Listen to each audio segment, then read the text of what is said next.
Hello, everybody out there in YouTube land. It's your t-shirted historian.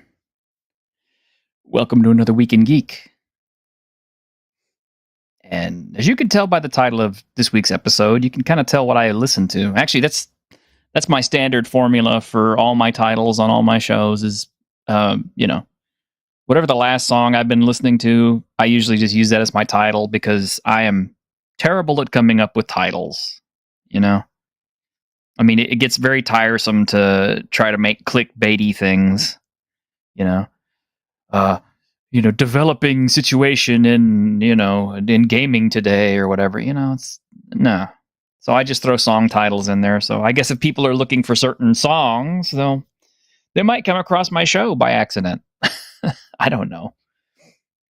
But yeah, 9 Inch Nails, Trent Reznor, actually released a new song to coincide with Tron Ares.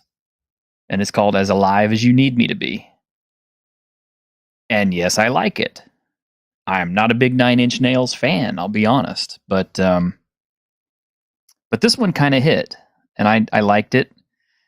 It kind of felt like it was outside of Trent's usual pieces that I've experienced in the past. So yeah.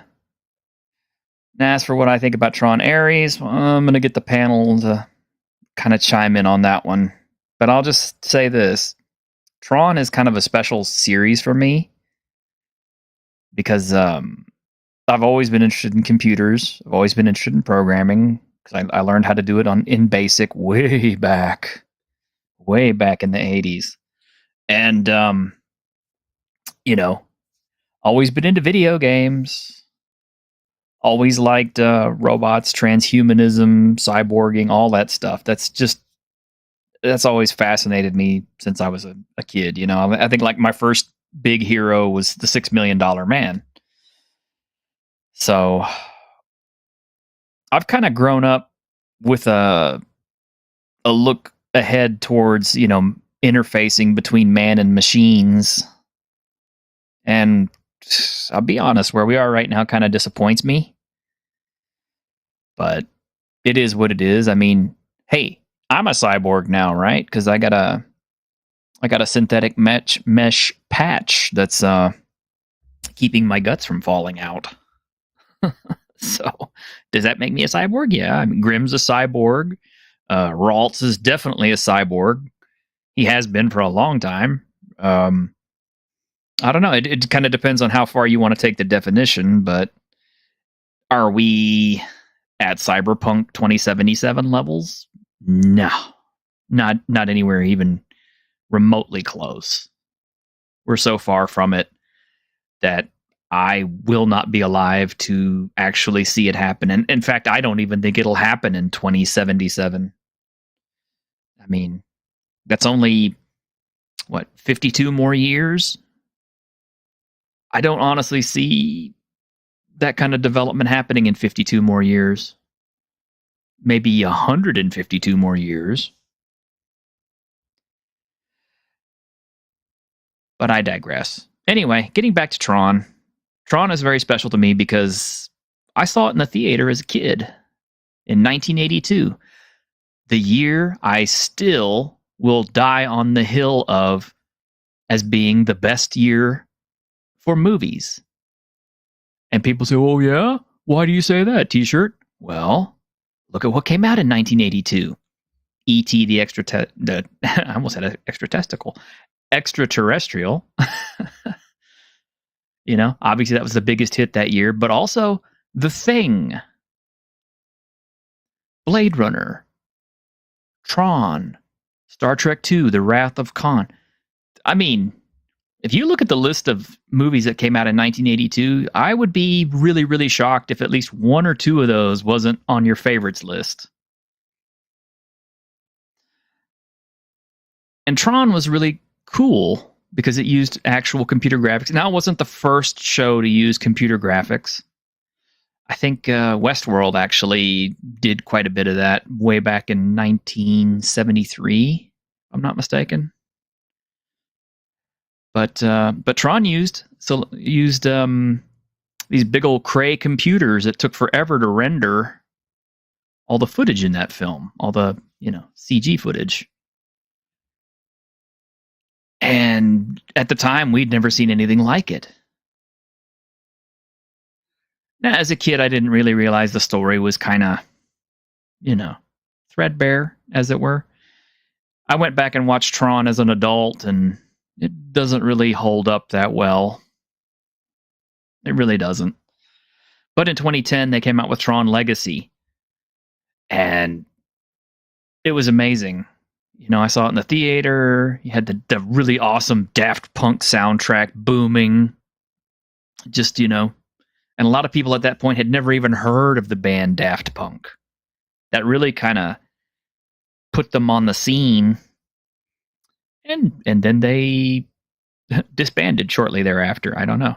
But anyway, Tron Legacy was pretty awesome.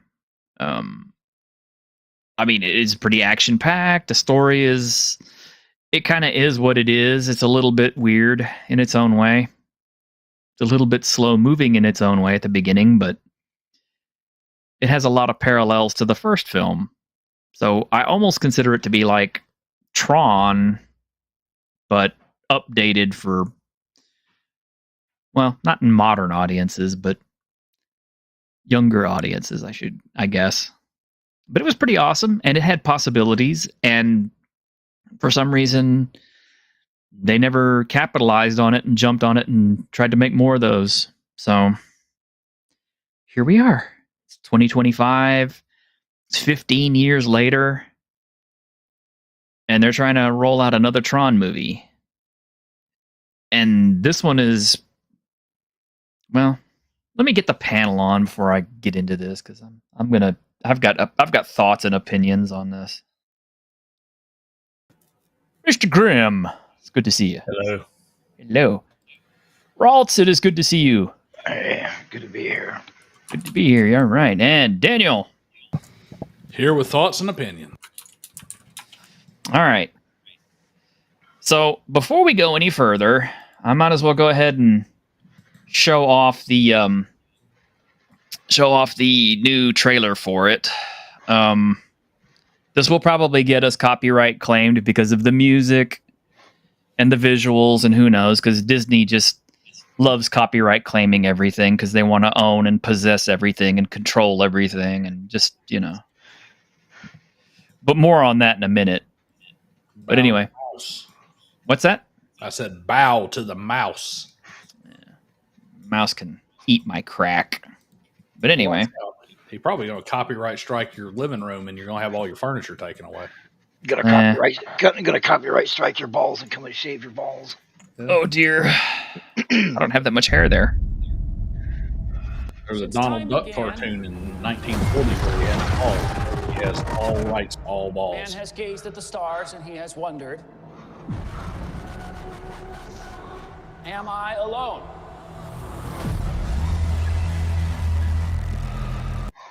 Yay! It's the House of Mouse. Then once again, it's the digital version. Oh, Ralt's dropped out. Hope you'll be back in a minute. Although everything is all red this time, which, one thing that we know from the Tron movies is that anything that's, shaded in red is bad. So.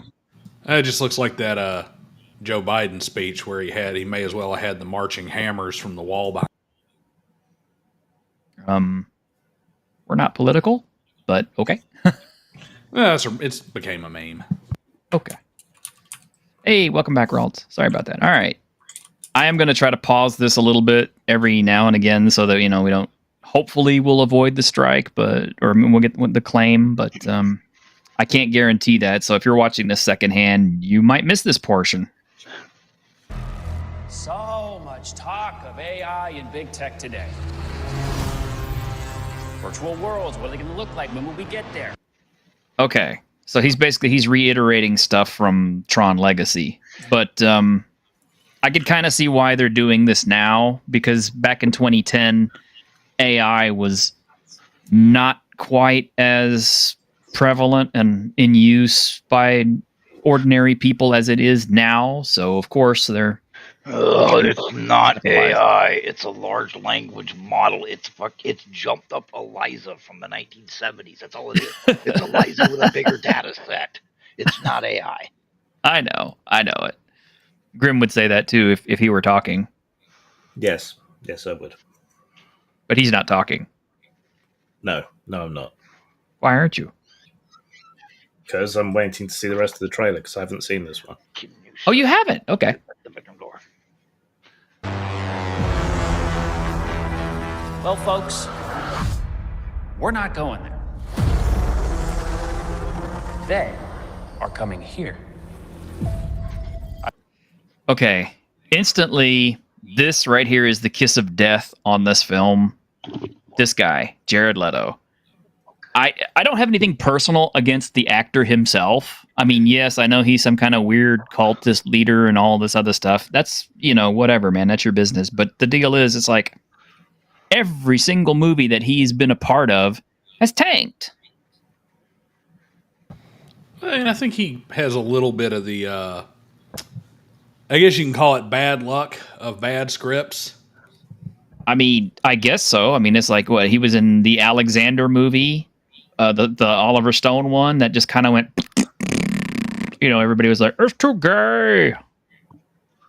Sean Connery was that way too. I mean, maybe he's like Sean Connery in the fact that he's really bad at recognizing what's a good script and what's not. And maybe like Sean Connery, he's just in it for the money. He needed to get the paychecks. Oh, exactly. But Sean Connery also looked and said, this Lord of the Rings movie, this is garbage. I'm going to go be in League of Extraordinary Gentlemen. That's a blockbuster. Oh, yeah. I'm sure Grimm is very... Maybe this guy's like, instead of being in like F1, I'm going to be in Tron. Jesus. Wasn't Leto in Fight Club too? If so, I don't recognize him in it. So, anyway. Just hearing it has Leto in it makes me go, no, you know what, never mind. He doesn't talk about Fight Club. Yeah. Just hearing about Leto being in a film just kind of like makes me instantly think, there's no point. It's going to tank. I would like you to meet Ares, the ultimate soldier. He's biblically strong, lightning fast, supremely intelligent. And if he is struck down on the battlefield, I will simply make you another. This guy who plays Tate from American Horror Story, isn't he? I have no idea who he is. He looks like generic white guy number 3 that they rolled off the assembly line and stuck in a film. I'm trying to remember that guy's name. He's an actor in pretty much all the American Horror Story seasons, one of the main ones. Oh, I don't think that's him. It may be, but I don't. If it is, I don't recognize him. He doesn't look like it, like he normally does. Normally, he's a blonde. I'm about to look him up and find out. Yeah, go ahead. Okay, instantly, I don't like this premise. The original one with being transported into the game world or the digital world was kind of cool because it was kind of isekai in a way, and the second one kind of followed up on that too, and of course the plot in the second film, in Tron Legacy, was that they were going to try to bring armies into our world using that same transfer method. It is indeed him, Evan Peters. Is it Evan Peters? It is. Holy Evan crap. Peters and Tron Ares. Wow. Okay. But anyway, this whole thing about, the computer programs and stuff coming into our universe and everything like that is just kind of like, I'm sorry, but this is the dumbest thing I've ever even They don't have the imagined. tech. They don't have the tech based. I'm sure they're going to go, ooh, nanites. Okay. Yeah, it looks like they're doing the whole nanites, nano colonies, or some crap. How are your nano colonies getting around? What's powering them? How are they receiving power? You're obviously not using broadcast power. Uh-huh. So are they using antimatter the size of 2 iron molecules? What exactly is powering the nanites? And that's always something these shows never answer. I just always love how they're like, I know that large machines, this is not possible with it is not possible for any machines to do this. But hold on here. What if we just have really super tiny machines do it instead? Yeah, and I mean well, what if we bring soldiers from on the magical interwebs? Shut the fuck up. I mean, it never fails. They're like, oh, we created a super soldier, faster, stronger, smarter. Okay, right there's where you messed up. Because I've been in the military, and I'm here to tell you, some of the best fucking troops out there are dumber than a goddamn box of rocks. Okay. Hey man, that's Sun Tzu right there. The courageous man, the covetous man, the wise man, and the stupid man are who you need. Yep. The guy who thinks it's a good idea to charge the machine gun wins wars. Yep. The man who has no fear of death. You know, and you know, they're programmed. No. If they're programmed to be smarter than these generals, pretty soon they're going to go, why do I have to go to the battlefield when the trailer parks, barrios, and ghettos are full of low rent morons I can just round up and send? Yeah. That's where that goes. That's right where that goes. That's like the runtime error that hits 30 seconds in. Okay, no. They're not going to make it so that people aren't. Here's my fear, and I've done it in my fiction. Here's my fear. It's not that human life will become so sacred that we'll use AI and everything, and it'll replace the generals, and thus we won't get wars. Is they'll see just how cheap human life is across the globe and go, well, I'm an AI, and I think that, losing 50,000 people in 30 minutes is perfectly fine as long as I can take over that nuclear power plant from the other AI. Yeah, they'll be more goal and mission oriented and not take long range figures into account, because that's kind of the thing I've always understood about AI is it has no will of its own.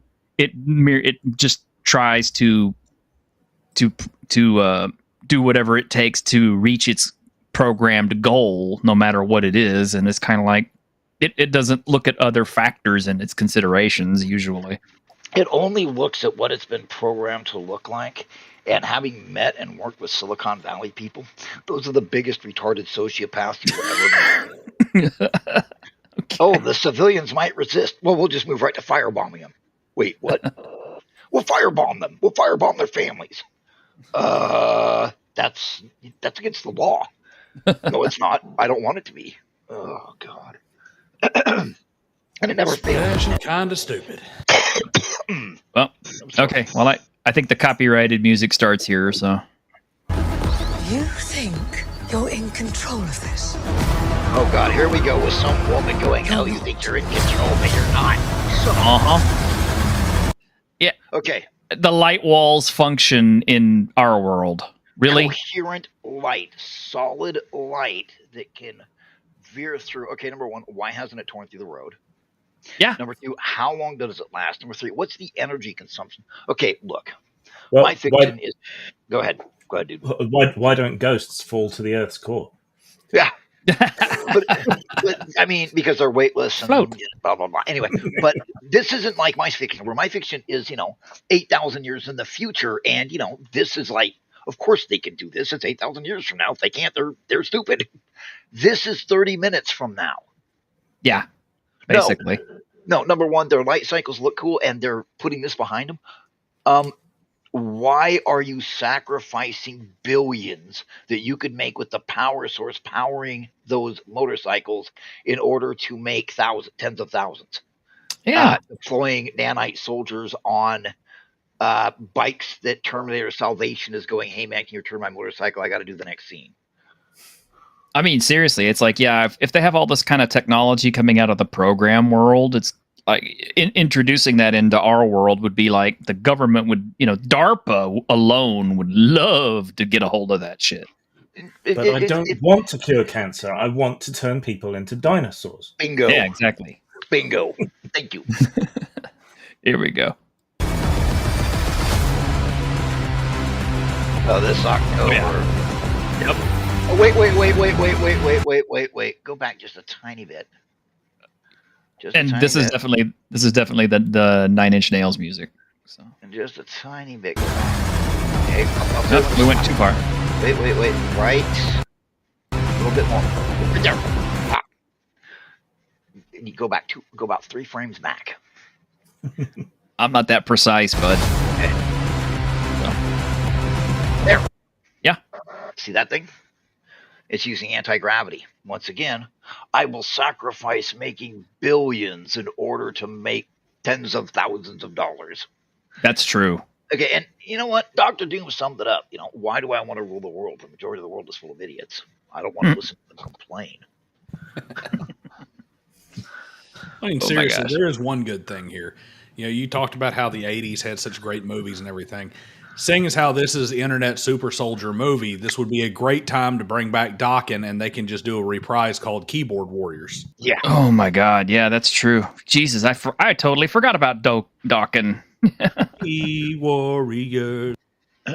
Oh my gosh. I mean, yeah, it's anti-grav, and the advanced material science that they would have to keep these structures together is mind-boggling. But like Riri Williams, I will sacrifice making billions to steal thousands Tens of dollars. of thousands. Yeah. Oh my. Yeah. God, that she is the dumbest character ever. It's like, I can make these shield units and all this other stuff. I could sell these patents and make billions of dollars off of this stuff. But I'd rather steal thousands of dollars and commit murder. Yeah, I'd rather commit murder and crime and steal tens of thousands of dollars maybe. Let's be fair, though. That is kind of an overarching premise of all of these sci-fi series, all sci-fi series, period, but especially nearer future sci-fi series. It's like, man, look at this awesome piece of crazy science fiction technology. And it's like, the main reason it's science fiction has nothing to do with it being some crazy idea or some crazy damn near impossible physics thing. It's, why would I ever invent this when there's 50,000 more efficient and easier and cheaper ways to accomplish the same damn thing? True. Grim, any input? Oh, yeah. Okay. We'll keep going. We all love giant robots. We all hate the square cube law. Yes. What are you? I'm looking for something. Go ahead and stop. Okay, we all saw it. We all saw the nanite thing. But here, I have a question here. Okay, so they're going to use nanites and jet thrusters to make these wings. Why not use your hard light that you cut the cop car in half to make the wings? I think that might actually be a thing at some point, because I could just see them doing kamikaze style runs with wings made out of laser blades and all that. Yeah. Well, no, I mean, they use that coherent light to cut the cop car in half. Why not make your wings out of that? Since it's impenetrable, solid, and doesn't do anything, and then you can prance around and look like a fairy. Well, they did actually do that in Tron Legacy, though. So I remember their ships, the big ship actually was throwing out light ribbons like that too. True. So it's possible we'll see it again in this one. I really don't know. It's like I have this really bad feeling that much of this film was written by AI, but and what was written by someone with a cratered head wound. Well, it could be that too. But yes, God, and yes. Pick your poison here. It's from Hollywood in the modern era. It was either written by AI or lack of eye. So take your pick. Yeah. Possibly. Anyway, shall we proceed? Yes. All right. Something I do not understand. Okay, so the AI super soldier sees what's going on in our world, and apparently he don't like it, and either tries to become human or there's something I don't understand. Why do you kill each other? Resources, religion, and you're on my spot. That's why. And if you're an advanced AI, you should know that in 30 seconds. Yeah, either that or you look different. Always popular. Yeah, that's always the good one right there. Is you look different. You look different. 90% of it's actually economics and resources, and all the rest of that's just the excuses that you get to get the those stupid people from the ghetto to sign on. Yeah. No comments yet. That's how you get the dummies to like it. I think Grim wants to see the whole thing through before he makes any comments, but I'm sure we're getting ready for a blistering British tongue lashing about this. I can't wait to hear it. Oh, okay. See, look at they're doing the ribbon things with these staves and stuff too, and then they're still throwing the discs. Yep. Which is okay, this stuff looks cool, and it gives the fight choreographers a lot of stuff to play with and everything, and the stunt teams a lot to play with. But at the same time, it's kind of like, if they come to our world and they see what our technology looks like, I mean, the very first thing they should do is like, we can do bullets, because I mean, they were doing bullets in the first Tron. He's all tensing his legs to outmaneuver what the laser disc he thinks I'm going to shoot with him when I shoot him in the face 3 times with a 45. Exactly. It's kind of like, yeah, here, block this. Derez this fucker. Yep. Hang on! A malfunctioning program who wants to live. Why is that? It's just... And of course, they had to bring back Jeff Bridges, which, he died in Tron Legacy. But I guess, like all these other super soldiers that they can bring back from the dead, they brought him back too, and brought him back for another one, because Lord knows Jeff Bridges needs money and likes to act. The programs you make look like you, though, don't they? So true. So, and I'm glad to see him back. I really am. But I think the only reason they brought him back was just to lend the, like, oh, well, Jeff Bridges is in it, so, it's going to be a quality product, because Jeff Bridges was in the other two. Right? Yeah. Just a feeling. Fascinating.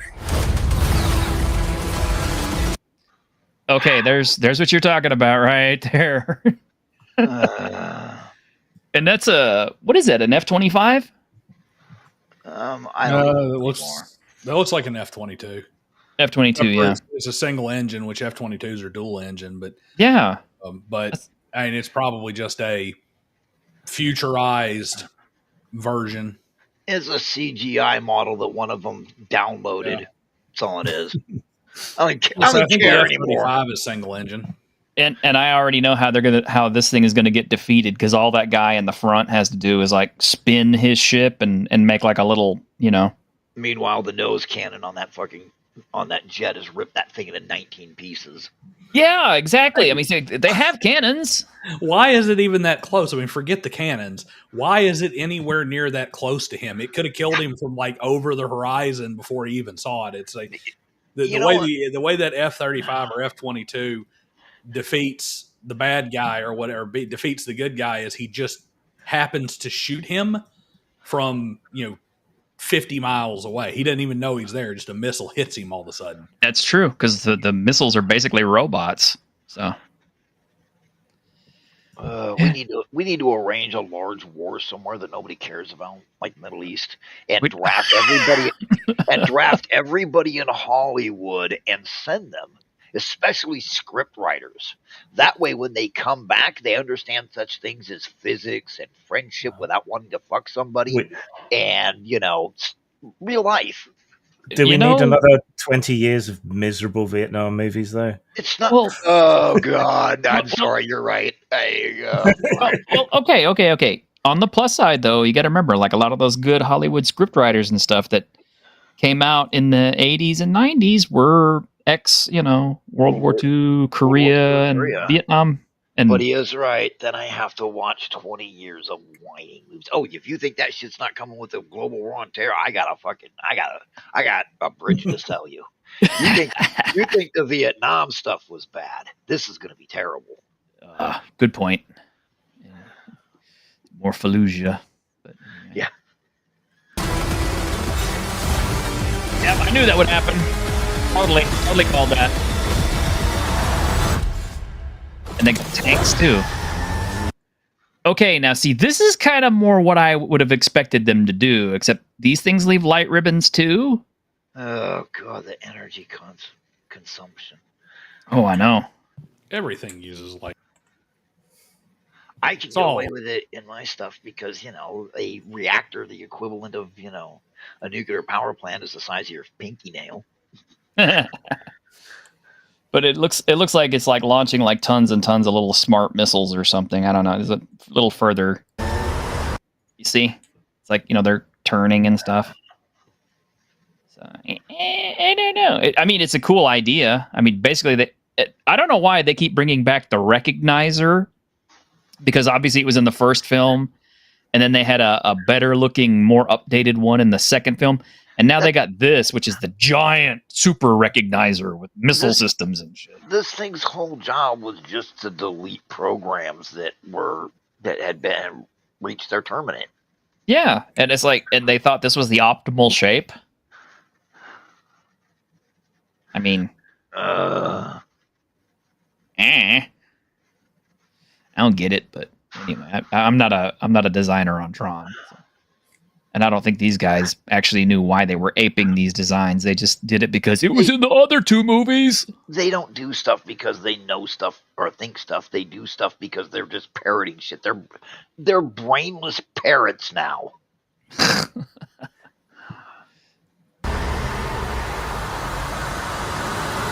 Yeah, see, look at that. This whole thing. Ooh, featuring original music. I don't give a shit. So that's the trailer, pretty much. Since time began. Oh. Okay, Grim, give us your. I'm gonna go mute so Grim can just go ballistic. Yeah, I want to hear him go ballistic on this. You have the floor, sir. Well, you're not going to hear me go ballistic. I think perhaps we might be just overanalyzing a little bit what is, after all, just a silly movie. Though, of course, that's what everyone does on YouTube. Mm-hmm. Just like the previous one, it's going to be a bright, shiny music video of a film. The move to the real world is kind of lame, but yes. They didn't really leave themselves with anywhere to go after the previous film when we saw that, programs could transfer to the real world. So they kind of had to follow through on that. I suspect it might also be being done to cut down on the budget. Computer graphics are getting cheaper anyway, but then if they set it in the real world, they can do shooting on location and so on, and don't have to spend out the money for completely computer-built sets and all the complicated and expensive equipment that does that. Regarding the stuff, how it works and everything, it would be more interesting, but I doubt they've actually put any thought into it. If you think about the computer world, everything that we see through our screens that we play with is all described by mathematics, which then determines how it's represented and how it behaves within the simulation of the computer game world, right? So you've got objects and characters and everything. They're all described mathematically. This shape attached to this shape at this angle, blah, blah, blah, blah, blah, blah, blah. We normally interface with it through second or even third tier systems that let us sculpt these shapes and so on and describe their behaviors. But that's all it is. But, you can fool yourself for a minute or two, perhaps, depending on the fidelity of the game, that, it's acting kind of like the real world. Mm-hmm. And there is a theory that underneath physics, underneath all the other sciences, the universe ultimately runs on maths. And so if you could describe and alter the mathematics that describe the universe, you could create, shape, change, whatever, reality by basically tinkering with the machine code of the universe. So I choose to believe that these translated programs are just mathematical descriptions, right? They have to follow their own internal computer logic, not the logic of or physics of the real world to a huge extent. So not even nanites, they're just math. Horrible, killer math. So that's where I would suggest that they are. No, that's not the worst idea I've ever thought of. It's like, it's kind of like the space, the 40K orcs thing. It's kind of like stuff works the way it does for orcs because they believe it does, not because it's reality that way. Yeah. Everyone's go faster. I think the whole plot idea seems a bit obvious, but we're probably hearkening back to Master Control in the original film, and the programs that served him, in that whoever this tech business person in the real world is he thinks he's in charge, but he's not. They've reached out from the computer world to make deals with him to get them into the real world to do whatever it is they're going to do. But Jared Leto is the harbinger of death, so I don't hold out much hope. Soundtrack will be good, though. Yeah. Soundtrack will be good. I mean, honestly, when I heard it was going to be Trent Reznor and not Daft Punk, I really just kind of wanted to throw my keyboard against the wall. But then, Daft Punk has broken up, so of course you can't call them back to do it. And and it's meant to be darker and grittier. So and this Reznor is kind of that's going to be one of those things where it's really hit or miss, though, because I mean, 9 Inch Nails is amazing. Loved 9 Inch Nails, but the thing about 9 Inch Nails is everybody loves them, everybody hates them, because it's just Trent Reznor and whatever band and style he happens to be into at that particular moment with an industrial flair. So it's like, who knows which 9 Inch Nails and which Trent Reznor it is that's going to make this.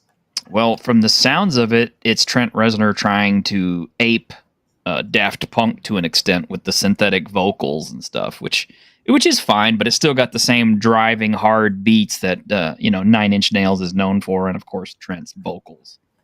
But here's the thing: it's like, the first Tron movie didn't have a really great soundtrack. They did everything with synthesizers, and it sounds kind of pingy and not very good. They should have had like Giorgio Moroder do it, but I digress. The second one had the Daft Punk soundtrack, and buddy, that soundtrack sold phenomenally. Everybody loves that soundtrack. They remember tunes from that soundtrack. I played several of the songs from it all the time because it was that good. It was a phenomenal soundtrack, and the soundtrack is half of what sold the movie. So my thing is, I don't know if Trent 9 Inch Nails can do that again. I mean, it's like, a lot of the old heads like me and Grim and everybody else who grew up listening to 9 Inch Nails or heard 9 Inch Nails growing up,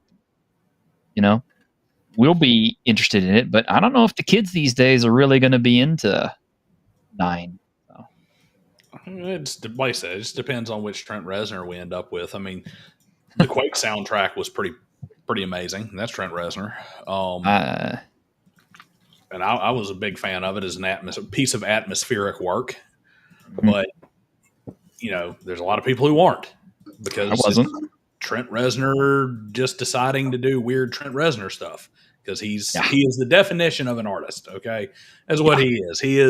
He is that artist guy who is going to go do weird artistic stuff that you don't understand because his brain is wired in a slightly off manner.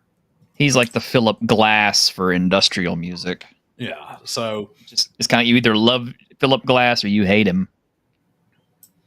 So, I mean, there's no telling what he'll come up with totally for Tron, and it may be spectacular. Well, that particular song that they use in the background is "As Alive as You Need Me to Be," and it's the third track on the album, and I know that because I bought it off of Amazon yesterday. Because I actually did like it. I mean, I like parts of that song a lot, and then there's other parts I don't like. It's like, like if you cut out all the Trent Reznor vocals, the song's great. I'm sorry, but it's true. Because it's like every time he's singing, it's the tone changes and everything, and it's just kind of like, I don't like this. But then of course the synthetic vocals go, and it's kind of like, oh, this is cool. Yes, more of this, please. But that's just my thing, I don't know. Any other from people too? Yeah. Any other thoughts on it? Honestly, I'll tell you what. The biggest crime on this film is that they got 9 Inch Nails to do the soundtrack when they should have gotten Mind in a Box. Because he would have nailed the hell out of it. Might be a bit too beepy and boopy if they're going for dark real world stuff. You think so? I mean, his newer albums and stuff like that are a little bit more gritty. Plus, he does all the synthetic voice and everything else. He's been doing it for years, and he's doing a great job. I don't know. Maybe they don't know who he is. Maybe they thought they needed a bigger name. Of course, I don't know. I mean, I guess Daft Punk was pretty big at the time. when Tron Legacy came out. So them getting Daft Punk to do it was just like super duper icing on the cake. Well, let's face it. It was either going to be Reznor or Junkie XL. Oh God! Well, Junkie XL's good though. Yes, I like Junkie XL. It was going to be one of those two. It is. And hey, Macarius for Australian $1. All right. Let me grab you something. Let me see. You got your scum. Oh, wait a minute. No, that's mean. Let's not do that one. You know what? We haven't done the Lucas Metal Gear in a while. Hey, Raltz, you ever see this one? They're dissolving this thing in a molten salt, and they're doing electrochemistry on it. Why don't they call it molten salt? I love that one. We don't do that one enough. Listen to the Tetsuo 2 Nine Inch Nails song. Do I have to? I don't want to. I've already said I don't like Nine Inch Nails all that much. I really never did. I mean, everybody kept telling me, go get Pretty Hate Machine. It's the best album ever. So I went out and bought it and listened to the whole thing. And I was like, this kind of sucks. Yeah, well, we know you have no taste. It's all good. I have awesome taste. It's just I didn't like that one in particular. It's like, okay, I mean, maybe I'd like something else of his, but that wasn't it. Well, I always like the Downward Spiral better than Pretty Hate Machine myself. So there you go. JP Got Rockets says, talk about mindless parrots. I just visited my friendly local game store, and I swear 40K players are literal cultists. They are. Junkie XL, represent Dutch Pride. Yeah. I tell you what. Here you go, bud. This is just for you. You guys will enjoy this one, I think.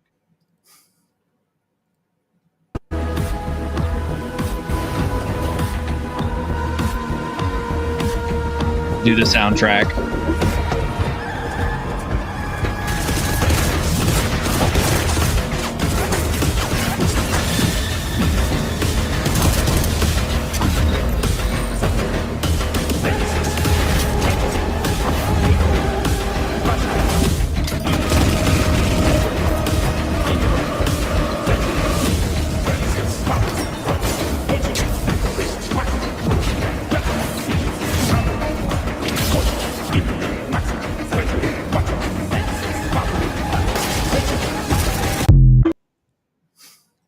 Yeah, that's the guy they should have gotten to do the soundtrack. Is Jesper Kidd. Seriously, have you heard the Dark Tide soundtrack? That's a Disposal Unit Imperium mix, and Jesus, it's good. No? I guess it's not. very techno. It's not techno? Are you kidding me? It's very hit or miss on that kind of. It's industrial. It's industrial and noise. Well, I mean, industrial techno, they're kissing cousins. It's not. No, they're not. Unless you get into like industrial metal, like you get into like Rammstein or something. I do actually get into Rammstein. I have like every album they made. Yeah, or Nine Inch Nails for that matter. I mean, I can definitely fuck with that. That's a cool video though, and yeah, that was a song from Dark Tide. And I've thought about getting Dark Tide because it was really, really cheap, but everyone keeps telling me, no, don't get it. It's too grindy. It's crap. Don't do it. So I'm just like, okay, I'll wait till they make it better. That was a cool video. SO says, I enjoy 40K, but yeah, some of the fans are real fan. Yeah. 40K is definitely like its own animal.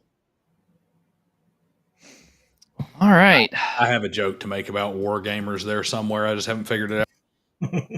Well, while you're thinking about it, I do have a little bit of show and tell this week. Since I was talking about movies, I kind of treated myself to a few. So I found some good deals, and this is what I got. Turn L camera on. Now, I have a habit of not buying new movies because, my usual thing is new movies kind of suck. So I picked up an older film that I hadn't actually seen before. The remake of that one myself. Yeah, that was a good one. I thought. I haven't finished watching it yet, but I thought that was pretty cool. Yeah, this is a really old one. It's like it's actually the very first Dracula movie I ever really watched. I don't really count Lugosi's because it was black and white, and I didn't really watch it until I was older. But I always had a soft spot for this one. And of course, they've canceled Frank Langella in Hollywood because he pretty much slept with everybody. I had never seen this, and I know that there's a part 2 coming out. And I thought it was really interesting. I mean, the whole autistic accountant / well, he's not really an assassin, but he's just kind of a guy who deals with problems. I don't know. Did you guys see it? Nope. It's not bad. And the second one's coming out, so. My buddy keeps telling me, my best friend keeps telling me I need to see The Accountant. It's pretty good. I won't lie. And this I did not know existed. This is the Criterion collection of Once Upon a Time in China, starring Jet Li. And I have only seen the first 3. I did not realize they made 6 films. But only 4 of them have Jet Li. In part 4 and 5, they're using a different main actor. But still, I mean, it's jet lag. Pretty much, yeah. But this is definitely an older 80s film, or set of films, I should say. I'm kind of looking forward to reacquainting myself with these because I haven't watched really good old Hong Kong cinema in a very long time. So I did actually take a chance on some newer stuff. Obviously, I had to get Fallout Season 1 because I just wanted the art cards. No, seriously. I mean, I liked the show. I really did. Problems and all. So some newer stuff I picked up is this one. I'm taking a chance on this. I don't know anything about this, but it's Joe Lansdale from Nacogdoches, Texas, who wrote this. You sure it's not the Marilud from Wales? No. No, looks like him. Cousin. It does look like that. It does. But it's supposed to be a Western with some weird cultish stuff, and it's got Joe Lansdale involved with it. I want to see it because I love Joe Lansdale. His writer of Bubba Hotep. Yeah, Bubba Hotep was a great film. Are you kidding me? It was great. I wouldn't expect someone to have it on their curriculum vitae, so to speak. Well, have you read any of the Hap and Leonard books? Nope. They're awesome. They're totally awesome. I mean, you should totally read them. Every British person needs to read Hap and Leonard. You understand how Americans really are.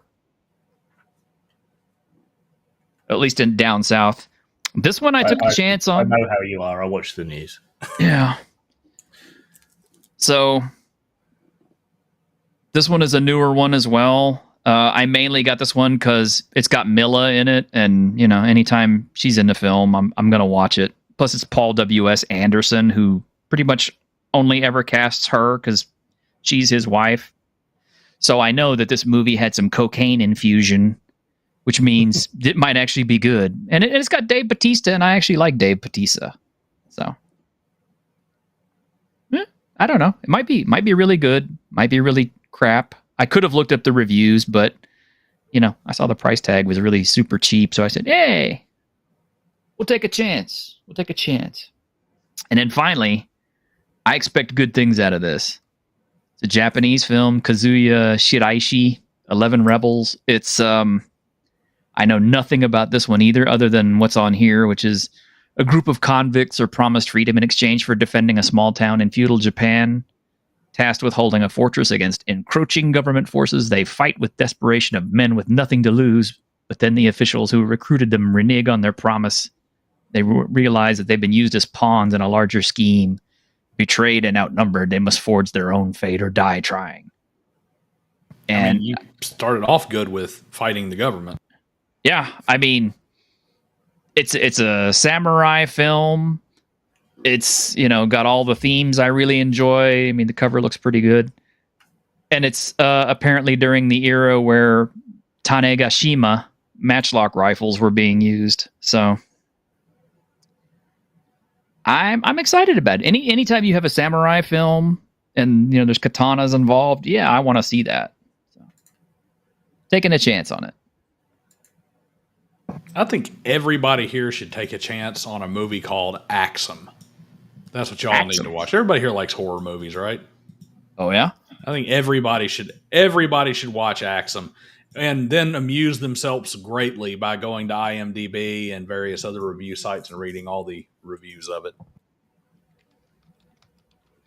I've never heard of it. There's a reason for that. Mm-hmm. You think Plan 9's bad. Oh boy. I don't want to see a bad movie. No, Frank Langella did not die. He's 87 years old, but Part 2 is out on Netflix. Which one? And it's good. Part 2 is already out. What? Part 2 of what? Oh, The Accountant? Oh, well, hell, I'm going to have to watch it then. Jovovich Podesta movie reminded you of Priest because it had a train in it. Totally random. Well, I remember Priest. It wasn't that bad of a film. I mean, I've seen worse. What about you guys? Oh, I've definitely seen worse. I just mentioned it. Yeah. No matter what you say, I've seen worse. Well, I have a soft spot for really bad films. I mean, I've got some stinkers up on my shelf as well as some goodies. So. Bad films make good inspiration. They do. Like, watch Raw Force sometime. That's, you got like zombie ninjas and stuff. It's like, yeah, totally worth it. Rollerblade. Not Rollerball. Rollerblade. I remember that one. Terrible movie. It is terrible, but it's so much fun. What the hell is that movie that's got the killer tire in it? Tires? No. Or is it rubber? Yeah, something like that, like burning rubber or something like that. Or it's literally a movie where it's got a killer tire that runs around. It's like a tire possessed by a serial killer. Yeah, it's rubber. It's still not as bad as Axum. I mean, everyone should see that movie just so they can truly see what a terrible bad movie is. I mean, the script could be Citizen Kane for all we know, but because they filmed it with a unidirectional microphone on the side of a camcorder, you can't really tell because they all talk at the same time. Oh, you can actually watch Rubber on Netflix right now. It's from 2010, by the way. It's a horror comedy. It's only an hour and 25 minutes, so it's like proof that Netflix will actually put on anything it can. Fair enough. Oh my gosh. And let me see, what else have I got for us today? Well, I don't have the comment downloaded, so I'm going to have to find it, I guess. Which means I'm going to have to...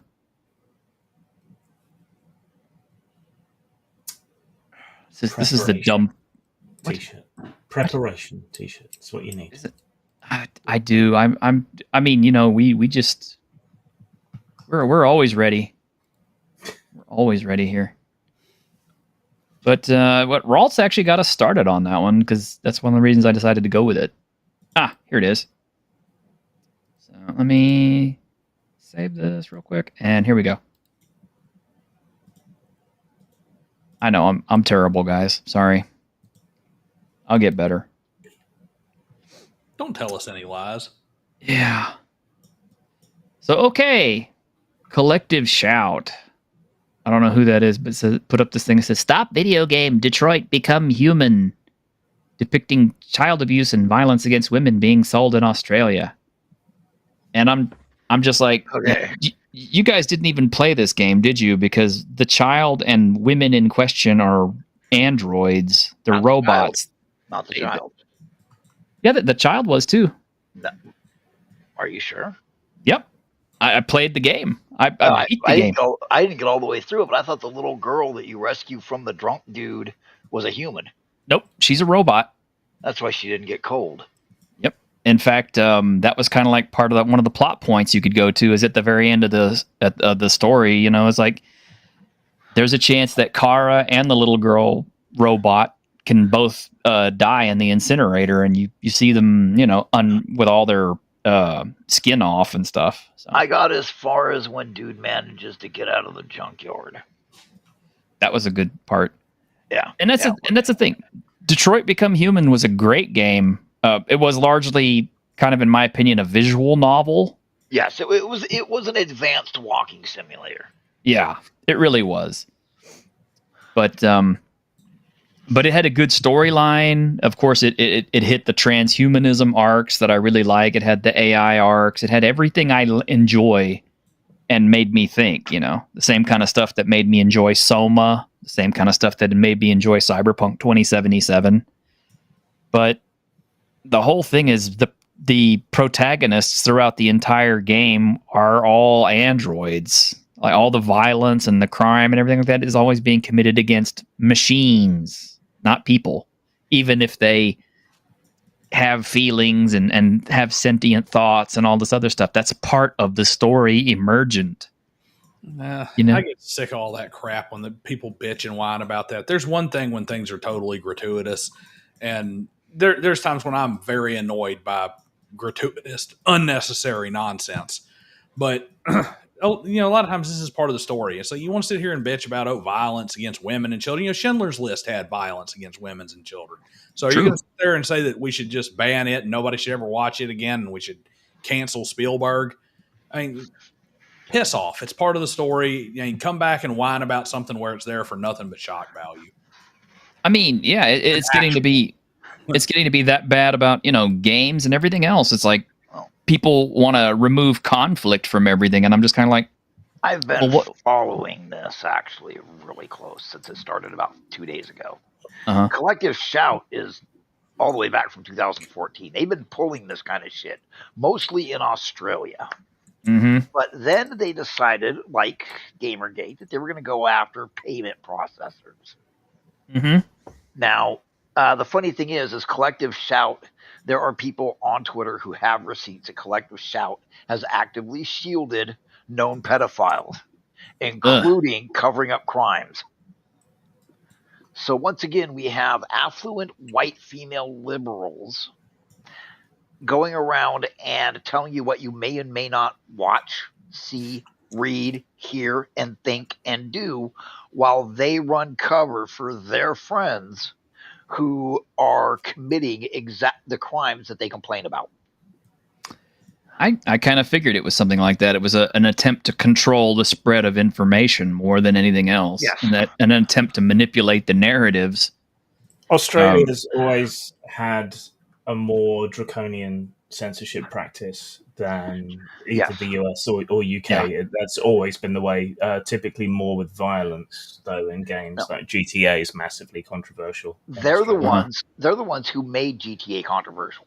They're the ones that keep GTA. They are exactly the group that keeps GTA controversial, and they bragged that they're the ones that got it banned. Which I don't get, because I mean, Australia is like, everything in the entire environment is trying to kill you. So I would think that daily violence and stuff like that would be sort of a norm. Like America, it's the cities that are the problems. Yeah. Well, I don't think these people qualify definitionally as liberals, because this is a very small c conservative point of view, and you do also have the other side of the equation being equally censorious in Australia, the same as you do elsewhere. It's just the same tactics, different rhetoric is all it really comes down to. Well, they're using Alinsky tactics. They spout Marxist talking points. They proudly proclaim they're liberals. They on Twitter, all their personal accounts, and they proudly proclaim they're feminists. And they're doing this to protect women and children. Right. So that last bit is when they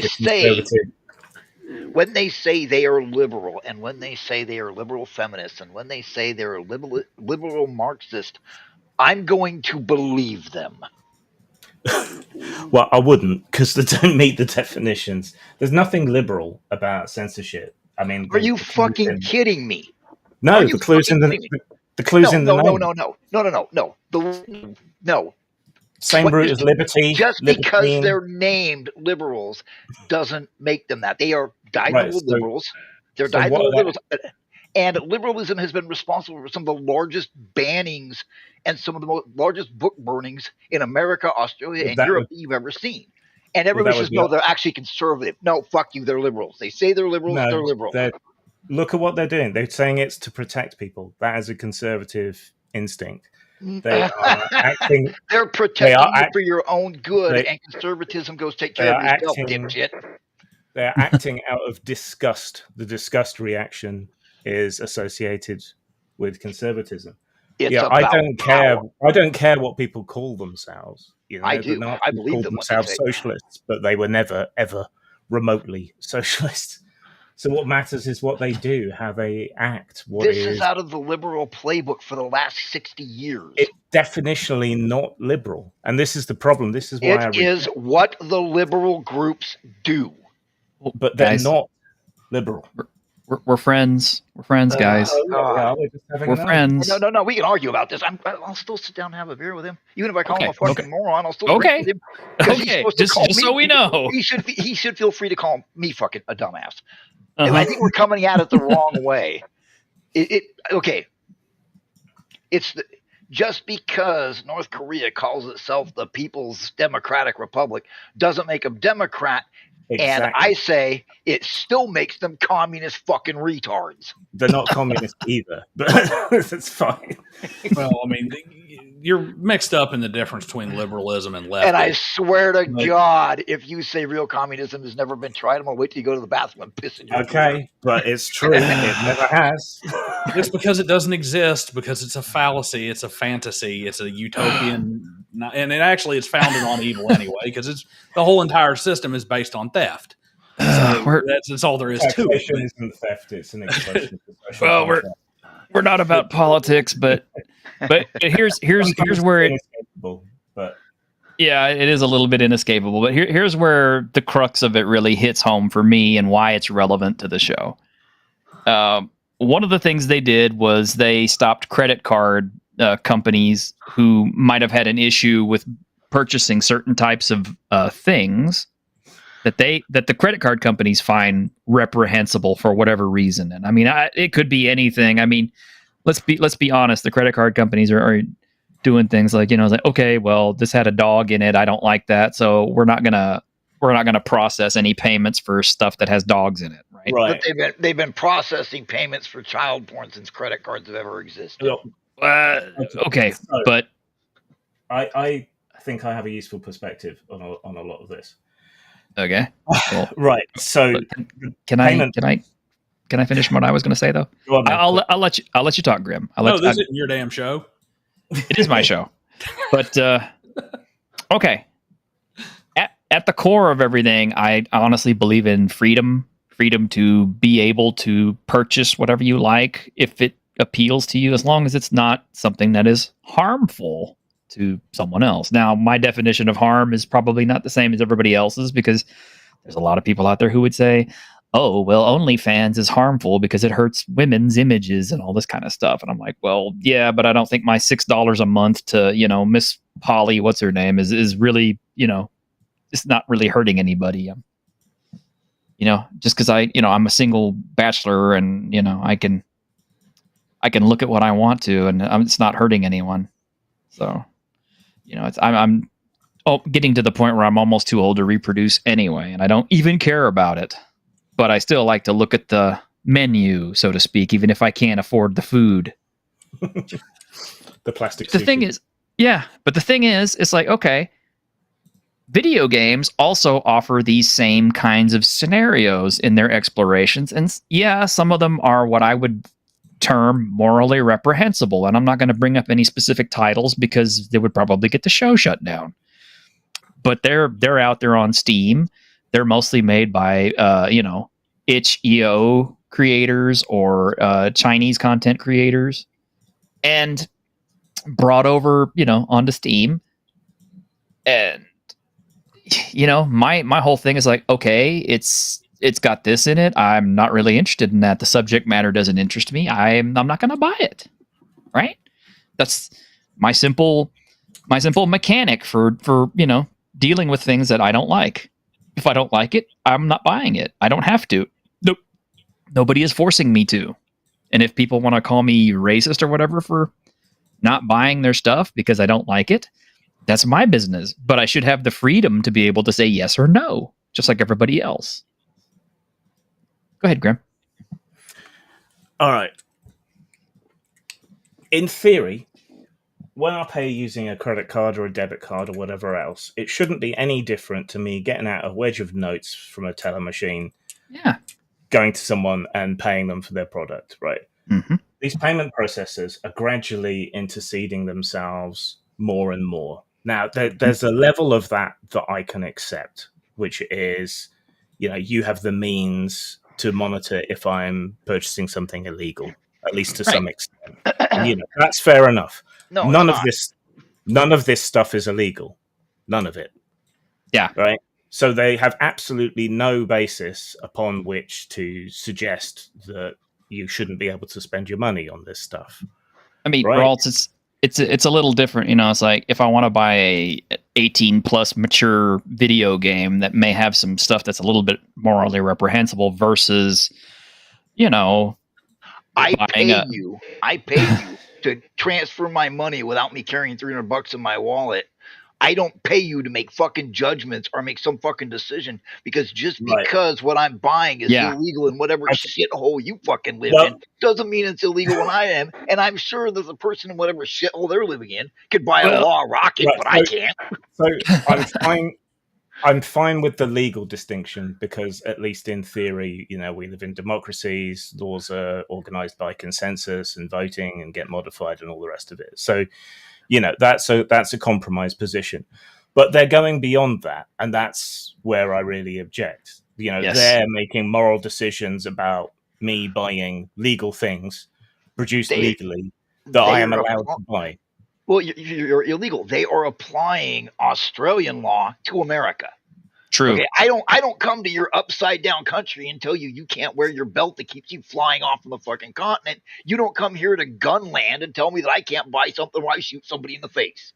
True. I mean, right, but these payment processors have already been doing this for a really long time. It has horrendously affected the adult industry and sex workers for a very long time. And firearms. And their excuse is that supposedly these are high-risk transactions. Right, so they have to. So there's chargebacks and things more. It goes back to the same discussion you have with social media companies censoring what's on X, Facebook, whatever. Yeah. Because you have publishers and you have platforms, and if you're a publisher, you're responsible for the content. It has to be totally curated because you're responsible for it. But if you're going to claim that you're a platform and that you are not responsible for it, then you shouldn't be able to step in and censor it because, based on that basis, except outside of some very broad terms. Same thing with a payment processor. And you're making yourself responsible by interceding. The way I see it is if you're going to do that as a payment processor, and I would actually support legislation to this effect, if you're going to make moral decisions or whatnot on the transactions that are taking place with your card, then you are assuming legal liability for the results of all transactions that happen with your cards. True. So you better be real. If you're going to say you're not going to buy a GTA because whatever reason, bullshit reason X, Y, Z, you better be real careful because you're also signing up for if somebody decides to take use their Cash App in your card to purchase a hooker where it's not legal. Now you're responsible for for fostering prostitution, or I forgot what the term is. Not soliciting, but but basically for facilitating prostitution. So you get a lot of legislation like that. They're going to stop making those determinations real quick because they're going to be like, but we'd rather just not have liability at all.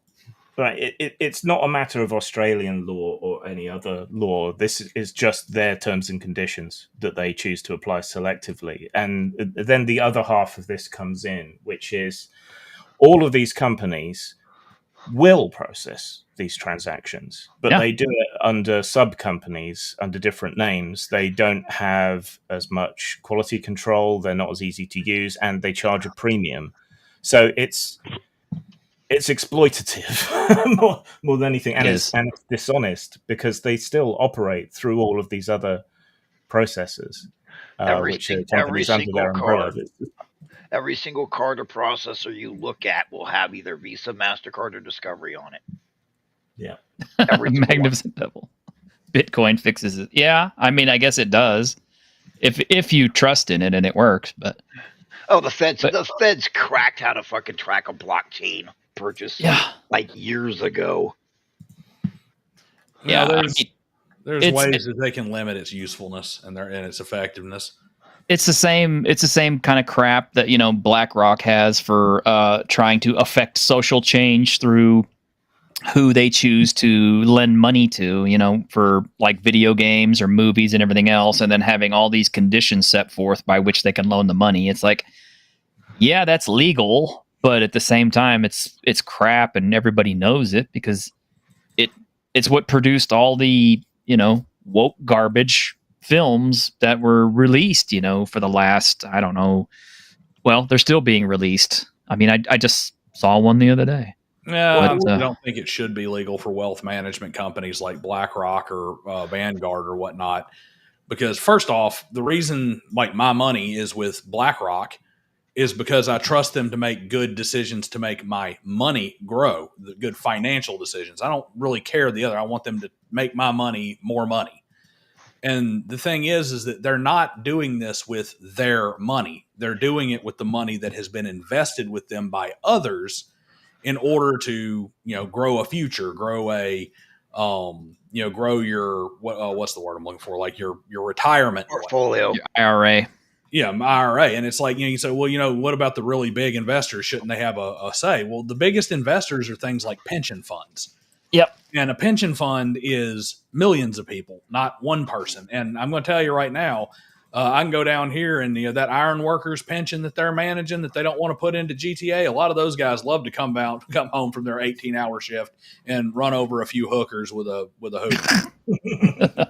I mean, half of them are doing it in real life and trying to get back to work on Monday. Oh, Jesus. You know, and the deal is, it's like, you know, if you're trusting them with your money to make good investments and everything like that, and then they're investing in stuff where they're putting all these conditions on it, like, you know, like it has to have these kind of people in it, has to have this kind of setting, has to talk about this and all this other stuff. And then you see that the return is nobody watched it, nobody played it, nobody bought it because they didn't like it. And then the immediate fallout is, oh, well, you're racist, or you're this, or you're an itsy, or whatever. It's like, you know, because you didn't buy it. And I don't really consider that to be a smart investment. You know, to the point where when it comes to financial interference in investments, you know, on an ethical basis, I just want to know that you're not grinding orphans into a nutritious food paste. What's in a film or something? I don't much. I have my opinion on BlackRock, and those venture companies are probably going to startle everybody. I believe I should be allowed to go to their house with a cattle gun and bolt them right in the fucking forehead, every fucking one of them, for what they've done to businesses and everything else. But I won't, because I'm an aging cripple that can't run down the block. So, you know, desire and ability to do so, their algorithm, are two different things. It's just, I don't believe they're human. Motive for no opportunity. Well, I don't believe venture capitalists are human. If I want my money to go towards a moral cause or to go towards furthering what I think is important in the world, that's what tithing is for. When I put money in the collection plate at the church, yes. When I put money in, you know, in a Vanguard account, it's because I want it to grow so that I can keep doing that after I retire. Exactly. You know, we trust these people to make wise investments, not investments to control things as they see it. But anyway, it's maybe because I watch venture capitalists fucking destroy the West Coast. So, well, they're not venture capitalists; those are investment houses. They're fund managers rather. They're not venture That capitalism. I mean, VCs are fine. I mean, you got your vulture capitalists that are a problem, and you could have a issue with because they're kind of predatory. But at the same time, you also have actual legitimate venture capitalists, and a lot of them, and there are tons of companies that you buy stuff from every day that would have never existed and never gone anywhere without angel investors and without venture capital. Okay, but still, we are talking somewhat though about the same thing, which is the predatory companies from real estate companies like John L. Scott. John L. Scott is a hugely predatory company that should be ripped into pieces. So anyway, it's just that always startles people when I'm like, no, take those predatory investment companies and rip them into shreds. That sounds a lot like communism to me. Oh no, because they interfere in capitalism. True. But anyway, deregulate the economy, and you can fix a lot of that. But yeah. All right. We're not a political show. And really quick, I want to mention something. Number one, I'm probably not going to be able to monetize this stream now. You're welcome. Quick! Everybody say Hitler. No, stop. No, we don't want Hitler particles getting in the stream. That's true. Well, the algorithm's going to see all this and go, nah. But you gotta watch out for them. That's the other dog. So the other part is I got a birthday coming up next month, and it looks like I'm not going to get a paycheck for it. So from YouTube. So anyway, not on us for demonetizing you. Well, I mean, it's like the payment thing stops on the 21st, and it's already the 19th. So unless somebody wants to throw a couple of chunks of change at me, and maybe hope I get a paycheck next month, I'm not getting a birthday present from YouTube next month, or you guys. So yay. Anyway, now you know how we feel about you. Yeah. Well, it is what it is. I don't know. Maybe people just don't like donating to YouTube, or I don't know what. But anyway, I mean, I was talking to Patty about this the other day, and I don't mean to sound sour about it, but I get onto other people's shows and I watch their shows, and like they got people who are just donating left, right, and center, and I'm just kind of like, damn, what am I doing wrong? I thought my content was at least halfway decent enough to earn a few bucks here and there, but I don't know, begging too much and sounding mopey. Maybe that's what it is. A lot of people too, and when you got several hundred people in your audience, I mean, it looks like a lot more, but it's still the same percentage. I guess maybe I need to start airing some more controversial opinions, or bad mouthing more people, or making fun of more people. I'm missing it. Being prepared. Being prepared. Yeah, maybe that's part of it too. I don't know.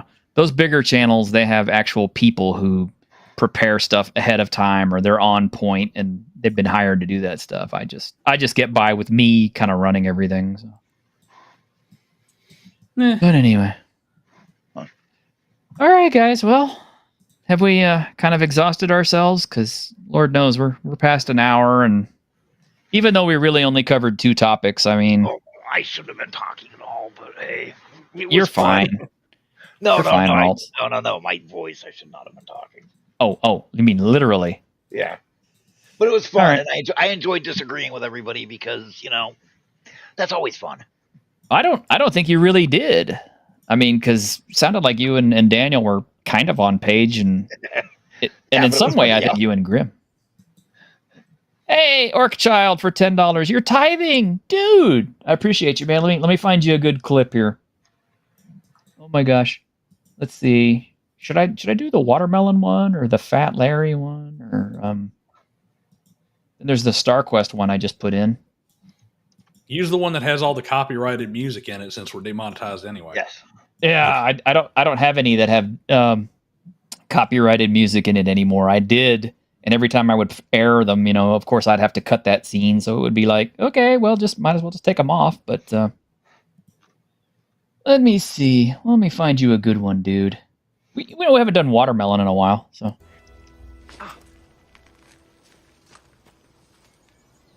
Why am I doing this again? When you can balance attack hammer on your head, you will head off your foes with a balanced attack. And why am I wearing the watermelon on my feet?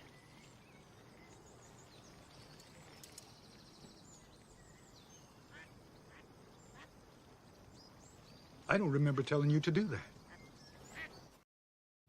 I still love that one. I still love the Mystery Men. I love that one. If it helps with the tithing, I am technically a priest. Oh, okay. Well, give me some money then, priest. No. They give money to me. That's how churches do it. But we're not on your show. So? You with bigger audience. My gosh. Well, anyway. I do appreciate people who do tip, though. I really do, because it does help out. And eventually I do get a paycheck at some point. I mean, it may be months down the road. I mean, I think I got the last one in February.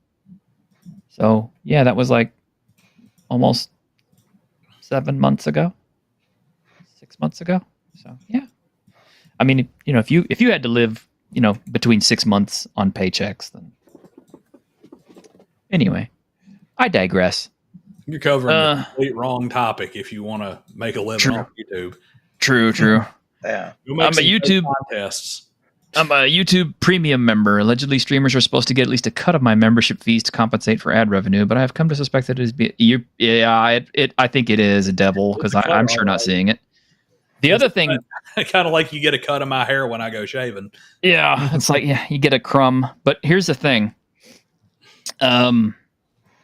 And this is good info for you too, Daniel and Grim. So, according to our other friend TDS, he said that basically YouTube is not counting views unless you leave an interaction.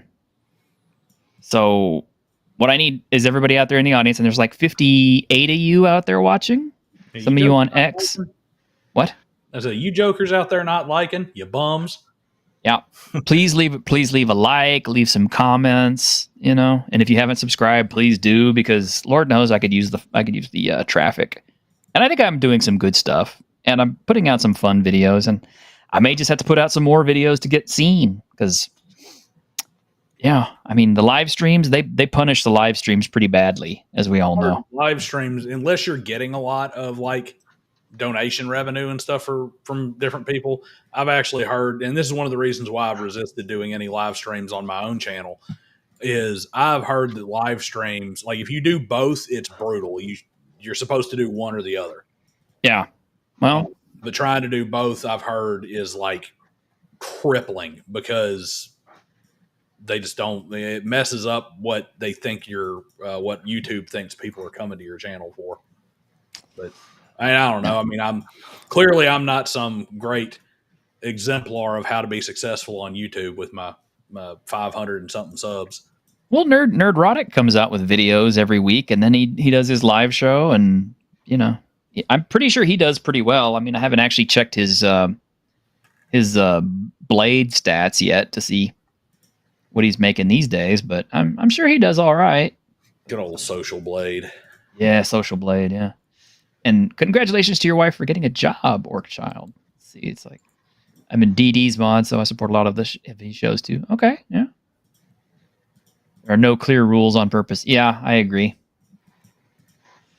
Anyway, any thoughts on that, Grim? Since this affects you too. Yeah, views have seemed to be down, so they've clearly fiddled with something again. Yeah. Oh my God, damnedest bastard! Thank you, dude.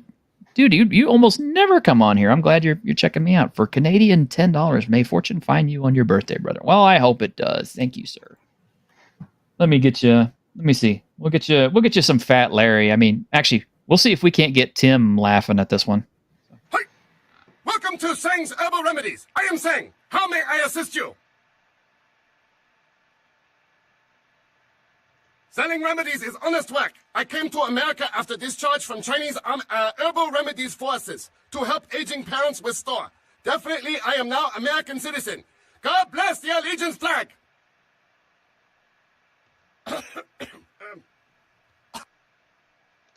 Chinese invented gunpowder. Yes, I know guns.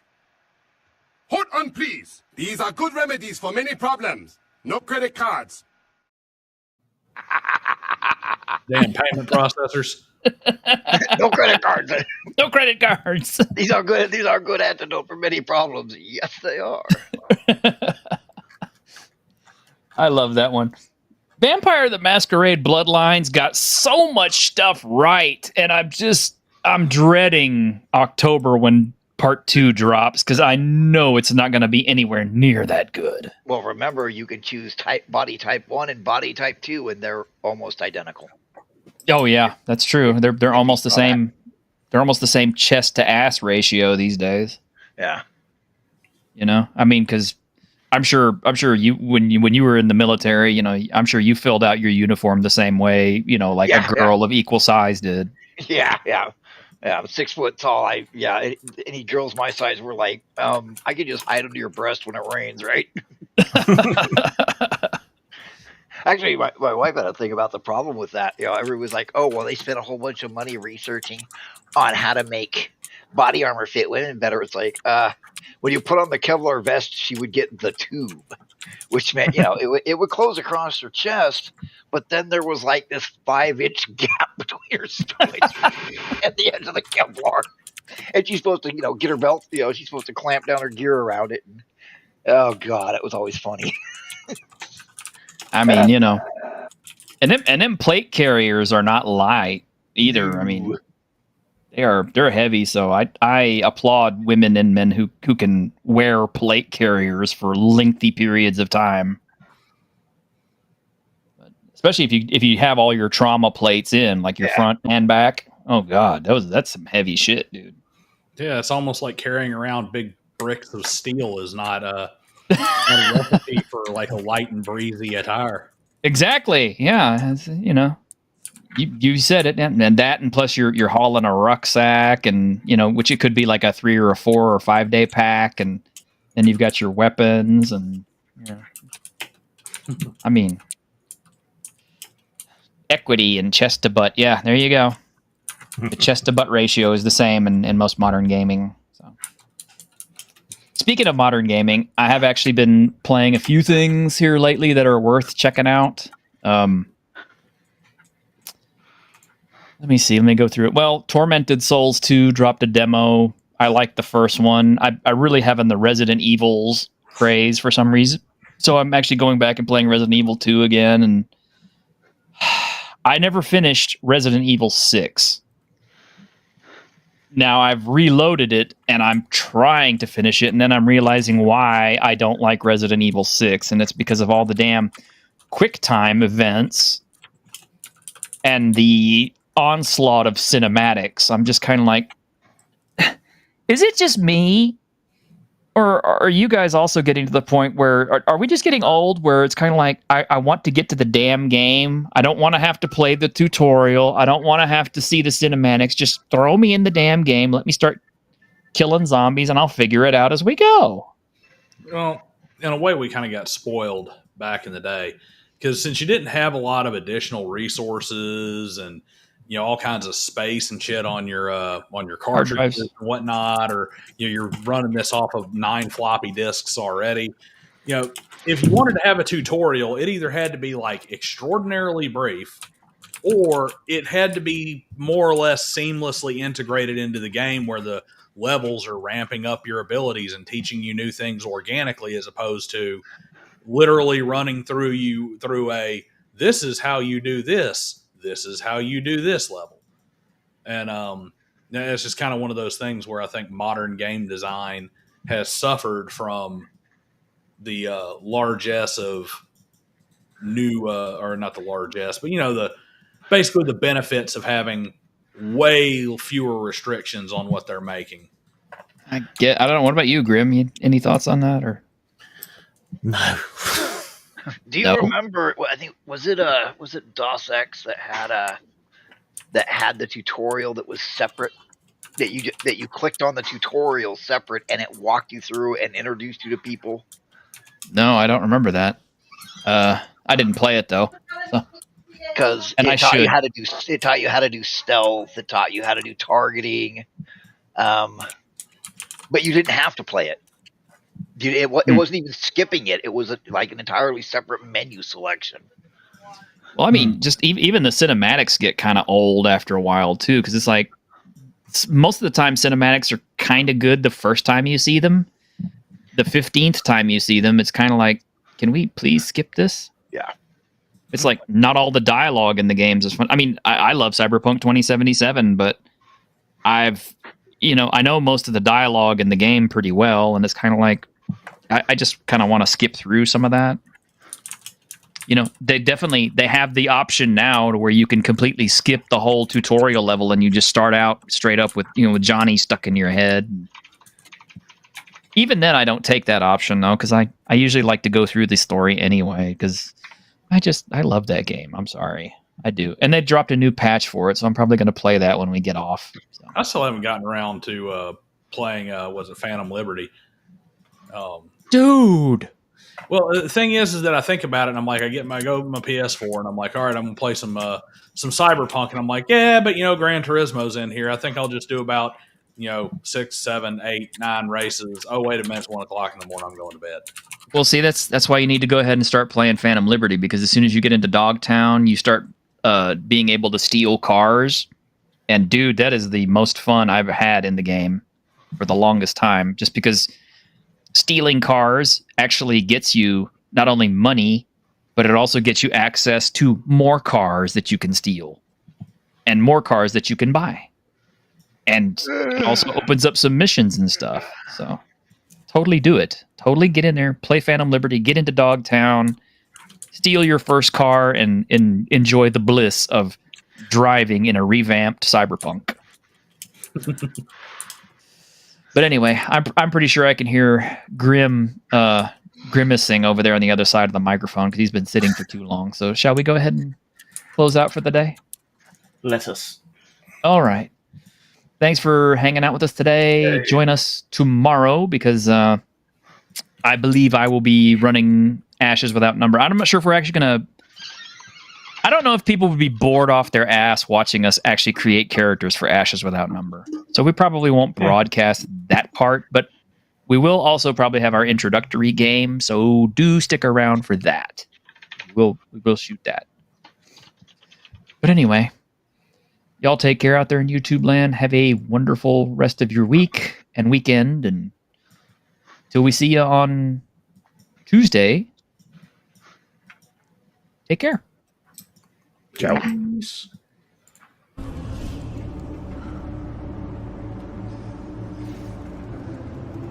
On behalf of the staff of the Independent California Motel, I wish you all sweet dreams.